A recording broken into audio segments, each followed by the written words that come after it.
So today we are going to take a sneak peek into a hidden world, which is slowly being exposed thanks to ongoing archaeological projects. And for most of us, it was revealed by that worst of archaeologists, but best of action heroes, Indiana Jones.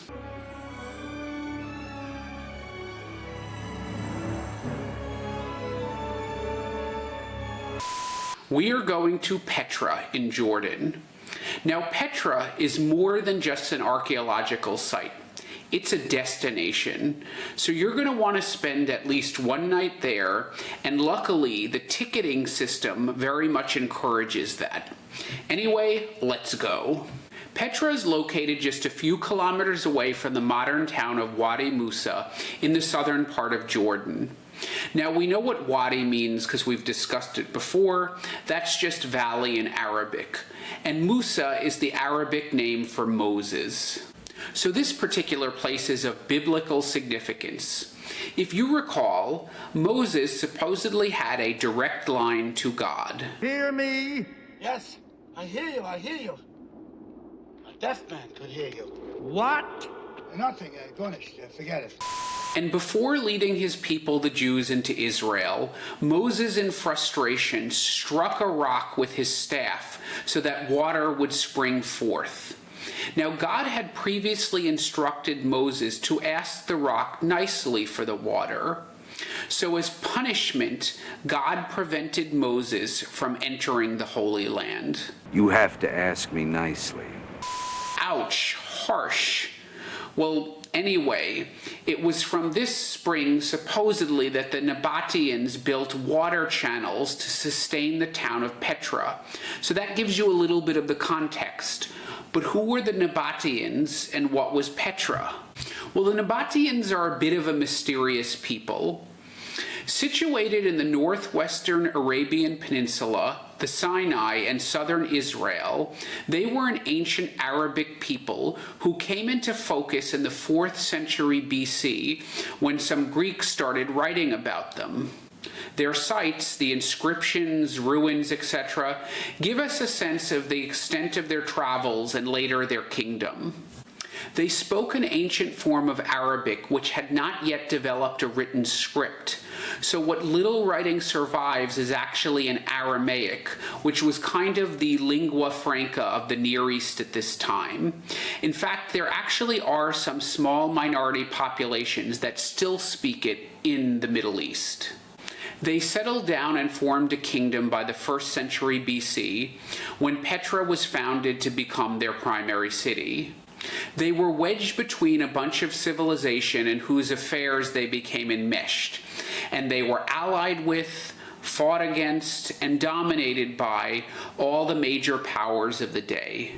For example, there were the Hellenistic kingdoms of Hasmonean Judea, Ptolemaic Egypt, Seleucid Persia, the Romans, the Byzantines, and finally other Arabs. Cleopatra herself opened up a can of whoop-ass on them, but she didn't really look like that. She looked more like this. However, despite being on the losing end of a lot of conflicts, the Nabataean culture flourished during this time, and we have evidence of their kings and queens from some of their coinage which remains. And yes, there were a lot of women on the coins. That fact, plus some inscriptions that do survive, as well as contemporary descriptions of them by other people, it appears that the Nabataean women enjoyed a high degree of status and power compared to other civilizations. Now, there aren't any really great descriptions that survive of what the Nabataeans looked like, and most of their material culture that does remain is heavily influenced by the Greeks who came to dominate them. And their religion, too, kind of changed based on who was in charge. Now, they had their own clique of gods, including the ancient Arab god of Dushara, sort of the king of gods, kind of like Zeus, and his wife Aluza, sort of like their version of Hera, as well as some others. And there were some other more mysterious ones that appear in the statuary, and not as much is known about them. And they borrowed gods, including Isis from the Egyptians and Atargatis and Balshamin from neighboring peoples of the Levant. However, the Judean king Alexander Jannaeus forcibly converted the Nabataeans into Judaism, and then the later Roman Empire into Christianity, which remained so long as they endured as a semi-independent people and distinct entity in the Byzantine Empire. And they were a prosperous people, based on their dominance of trade links into Arabia, down all the way to what is today Oman and Yemen. Now, these places produced several products, namely frankincense and myrrh, highly coveted as incense in the ancient world. And we covered this in another episode, our site visit to the land of frankincense in Oman. They also controlled the trade of bitumen, a petroleum substance used as a coating and an adhesive from the Dead Sea into Egypt, where it was actually employed in the mummification process. So yeah, it was a thriving industry for that as well. However, these riches also brought the attention of a covetous Rome, especially Trajan, known as one of the empire's greatest emperors, known for bringing lands into the Roman fold.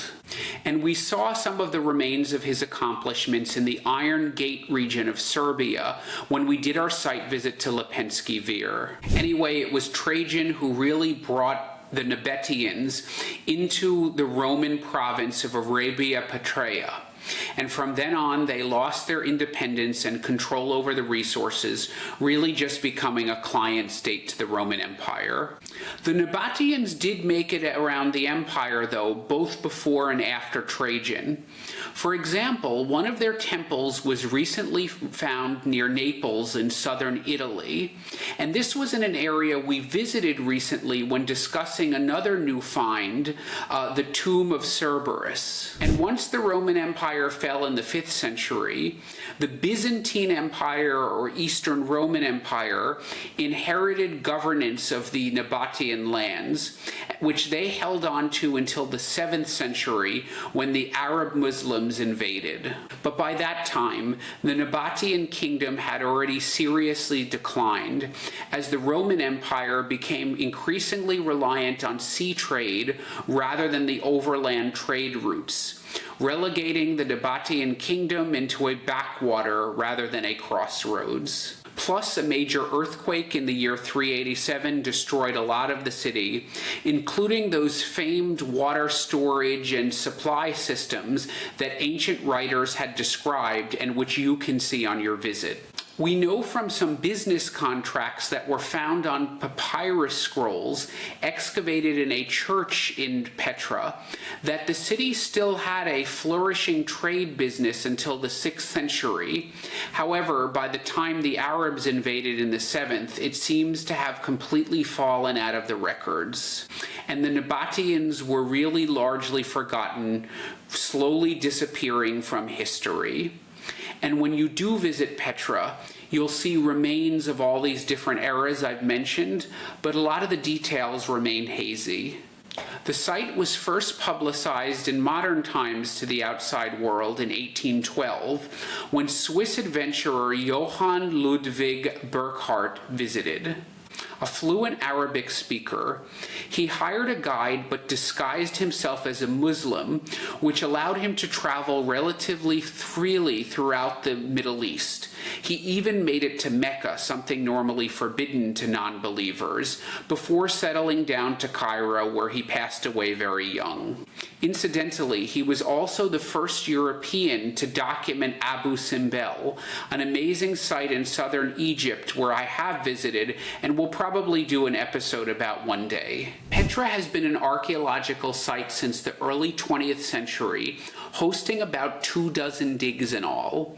Nevertheless, despite all of that hard work, it's estimated that only about 20% has been excavated, so there's still plenty more to do.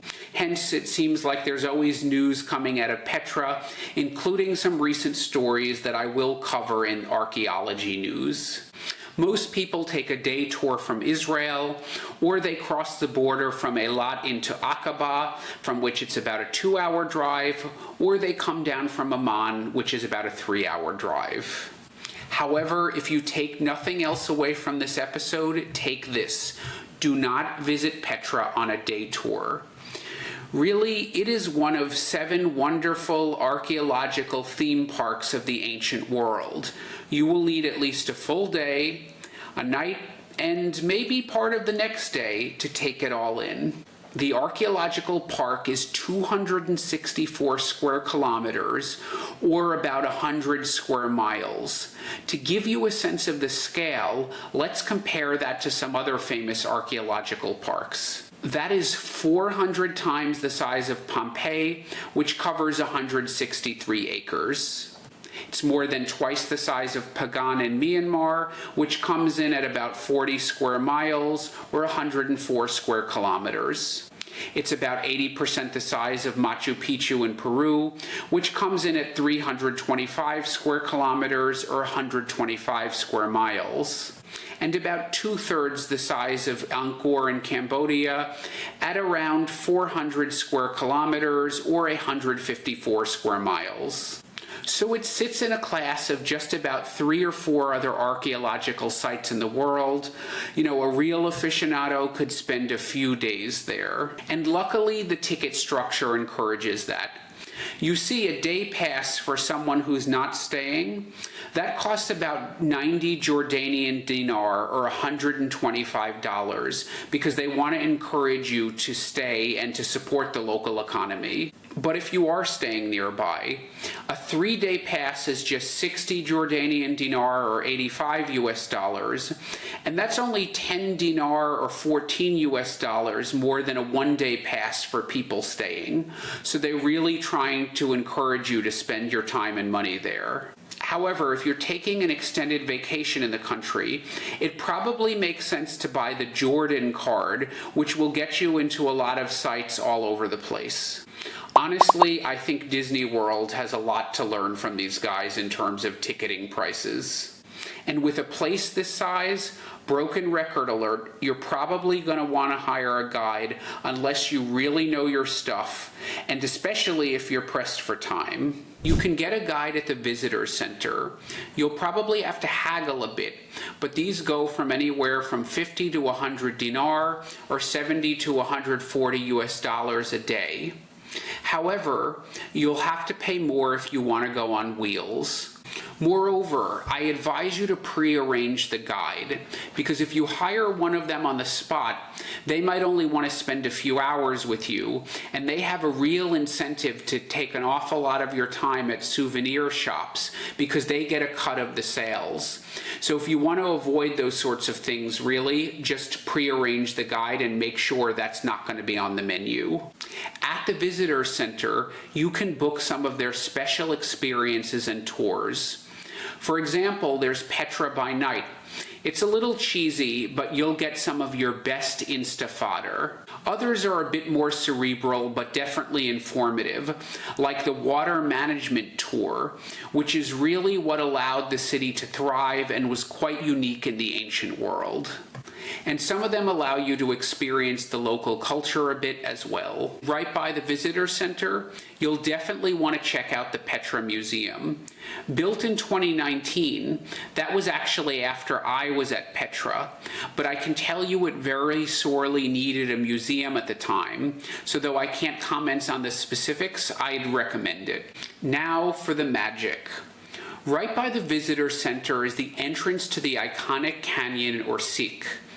In many places it's wide enough for only a few people abreast, and trust me, it did a good job keeping the city's defenses. After all, the Nabataeans did hold off the Romans, at least for a while. And pretty much it takes you to the showstopper right at the beginning, because that canyon leads you right up to the famous treasury. Now, I should say so-called treasury, because it's very unlikely to have served that purpose. A lot of the imagery on the facade is actually suggestive of the afterlife, especially those eagles on top who in the ancient mythology carried souls away. So it's more likely that it was some kind of monument or mausoleum to a king, but no inscription survived to tell us which one. The interior is definitely a letdown compared to the monumental exterior. It's small and bare. Whatever was in there once is now long gone. However, you've probably seen that money shot overlooking the treasury. For that view, you have to hike up a narrow and at times steep trail a few miles to get there. As you can see from this photo, I'm clearly not comfortable with the heights. As you continue into the heart of the site, you'll pass by the so-called Street of Facades as well as the royal tombs. These are all carved into the stone, and some of them really have some amazing natural colors. And with all this stone, you'll definitely understand the origin of the name Petra, which comes from the word Petrus, which is Greek for stone, same word origin as the name Peter. Now that differs quite a bit from the Nabataean earlier name of Rakhmu or Rekhem. The living parts of the city, where the people stayed and did their business, well, they were largely freestanding structures, so not much of them remains at all. But as archaeologists, we know that traces of those buildings are definitely somewhere there under the surface. So that's what the archaeological investigations and excavations are looking at least in part. This will give us a better understanding of what daily life in the city was like and how the people lived. Near all those facades, you'll pass by a definite testament to the Greek and Roman influence of the city, being the theater, which held up to 8,500 people at a time, giving you some sense of the size of the city. Now you're deep into the heart of the site, and there are lots of things to see. I could go on forever, but let me just give you the highlights. There's the Grand Temple, although a lot of its statuary has been moved indoors to the museum to protect it from erosion. Remember, a lot of this stuff is made of sandstone.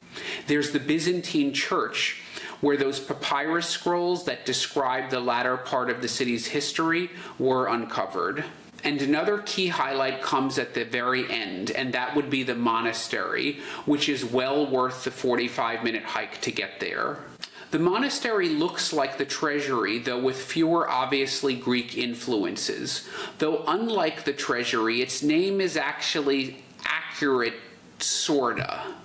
It was used by the Byzantines as a church, and in the times prior to that, it seems to have been part of a larger religious complex. Though what exactly went on there, we don't really know. There's simply not evidence. Alright, those are the highlights. The rest is for you to discover. And as you can see, you'll need time to discover it, because this is quite simply one of the largest archaeological sites in the world, and there are new discoveries being made all the time. And of course, there's plenty of other archaeology and other things to see in Jordan, from the Crusader castle at Kerak to the natural beauty of Wadi Rum. So do yourself a favor and treat yourself to a visit to Petra, a Disney world among mere Disneylands of archaeology. Hey, if you like what you heard, give me that thumbs up below, hit that bell to subscribe, or if you want to support more independent archaeology content, consider contributing to my Patreon, where you can enjoy some exclusive members-only benefits and other goodies. Until the next dig.